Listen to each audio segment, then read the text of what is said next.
ပြည်သက်များအားလုံးပဲမင်္ဂလာပါရှင်မြန်မာ Audio Book Channel ကနေပြန်လည်ကြိုဆိုလိုက်ပါတယ်ရှင်ဒီနေ့မှာဆိုရင်တော့လက်ရာဇဝင်တမိုင်းတစ်ခုဖြစ်တဲ့အဖကူမျိုးရှင်နဲ့အမေပလဲရင်ရဲ့အကြောင်းကိုတင်ဆက်ပြသပေးမှာပဲဖြစ်ပါတယ်ရှင်ရှေ့ဦးစွာဖြင့်စာပေကိုချစ်မြတ်နိုးကြတဲ့စာဖတ်ပရိသတ်အပေါင်းကိုမင်္ဂလာပါလို့နှုတ်ခွန်းဆက်တာခါရဝပြုအပ်ပါတယ်ရှင်တောင်ပေါ်နန်းဆန်ရိုးရာနှစ်ပါးဖြစ်တဲ့ကိုမျိုးရှင်နဲ့ပလဲရင်နဲ့မောင်နှမအကြောင်းကိုမျိုးရှင်နဲ့ပလဲရင်ဟာပရောင်းပြည်ဘရင်မင်းလာစီသူနဲ့မိဘရဲ့ကောင်းကြီးကူနီဒေဝီတို့ရဲ့သားသမီးများပဲဖြစ်ကြပါတယ်ဘရင်ကြီးကသားတော်ကြီးကိုမျိုးတကားကိုကိုတာနဲ့ကိုဖလားကိုပိုင်တဲ့အိမ်ရှိစံရာသူချီးမြှင့်ခဲ့ပါတယ်ဘရင်ကြီးရဲ့အထင်းတော်ဖလားတော်ထင်ကွယ်လွန်တဲ့အခါမှာတော့အထင်းတော်ကြီးရဲ့သားမင်းတော်စွာကိုလည်းဘရင်သားတော်အဖြစ်နဲ့မွေးစားခဲ့ပါတယ်ဘရင်မင်းလာစီသူရဲ့တစ္ဆာတော်ကံမိုင်းပြင်စောဝါစောခွန်ကြီးဟာ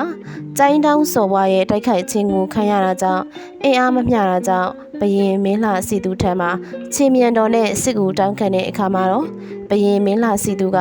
သားတော်ကြီးကိုမျိုးရှင်နဲ့မွေးစားသားမင်းကျော်စွာကိုဦးဆောင်၍စစ်ကူများလွှတ်ခဲ့ပါတယ်စစ်ကူများရောက်ရှိလာတဲ့အချိန်မှာတော့မိုင်းပြင်မျိုးဟာစစ်ရှုံးပြီးတော့မိုင်းပြင်စောပွားစောခွန်ကြီးလည်းကြာဆုံးသွားပြီဖြစ်ပါတယ်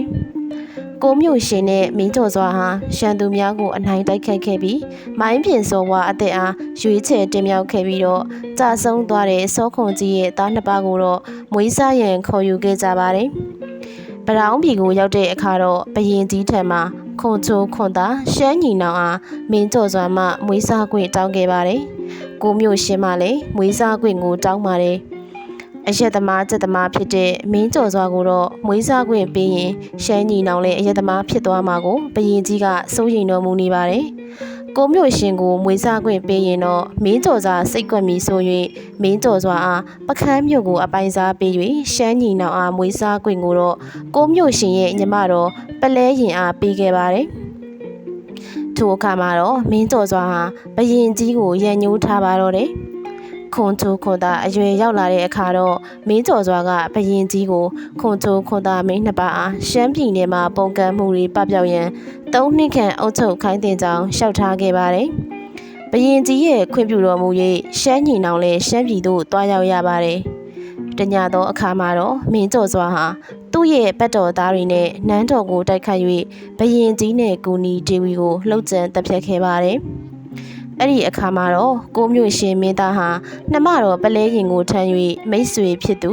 ကြောက်ထက်ရွာသူကြီးထံသို့ထွက်ပြေးခဲ့ပါတယ်။ကြောက်ထက်ရွာမှာတော့မထင်မရှားပုံးွယ်ကနေရပါတယ်။ကာလအတန်ကြာတဲ့အခါမှာတော့ကိုမျိုးရှင်ဟာရှမ်းလူမျိုးဟန်ဆောင်က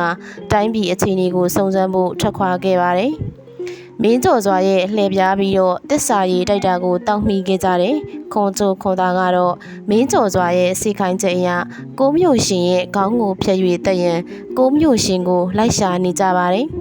။ရှမ်းညီနောင်နဲ့တွေ့ပါပြီ။သူတို့ရဲ့မွေးစားဖခင်ရဲ့ခေါင်းကိုမဖြတ်ရကြတဲ့ခွန်ချိုခွန်သားဟာကိုမျိုးရှင်ဟာအကြောင်းဆုံးရှင်းပြရာသားနှစ်ယောက်ကိုချစ်တော်စိတ်နဲ့ကိုမျိုးရှင်ဟာတစ္ဆာအတိတ်ထံပြုပြီးတော့သူ့ရဲ့ခေါင်းကိုကိုယ်တိုင်ဖြတ်၍ပေးလိုက်ပါတယ်။နက်ဖြစ်သွားတဲ့ကိုမျိုးရှင်ဟာနှမတော်ပလဲရင်အားတွားရောက်ကြည့်ရှုရာ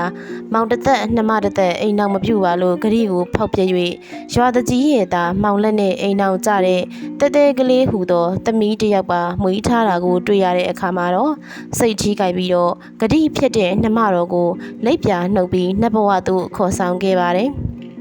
အဲ့ဒီအချိန်မှစပြီးတော့ရှမ်းရွာတွေမှာကိုမျိုးရှင်နဲ့နှမတော်ပလဲရင်အားမြို့ရွာဆောင်နှံအဖြစ်ပသကြပါတယ်။နတ်ဘဝကိုရောက်သွားတဲ့ပလဲရင်ဟာတဲတဲကလေးကိုမခွဲနိုင်တော့ကြောင့်ပခတ်အတွင်းမှာအိပ်ပျော်နေတဲ့သမီးကလေးရဲ့အပေါ်သို့ကြောင်ရောင်ဆောင်ပြီးခုန်ချတဲ့အခါမှာတော့တဲတဲကလေးမှလန့်ပြီးတော့တီးဆုံးသွားခဲ့ပါတယ်။မနှဲမိနတ်ဟာမိခင်အတွက်ပူဆွေးတော့ကရောက်ပြီးတော့တီးဆုံးရခြင်းပဲဖြစ်ပါတယ်။အခုဖတ်ပြပေးခဲ့ရကတော့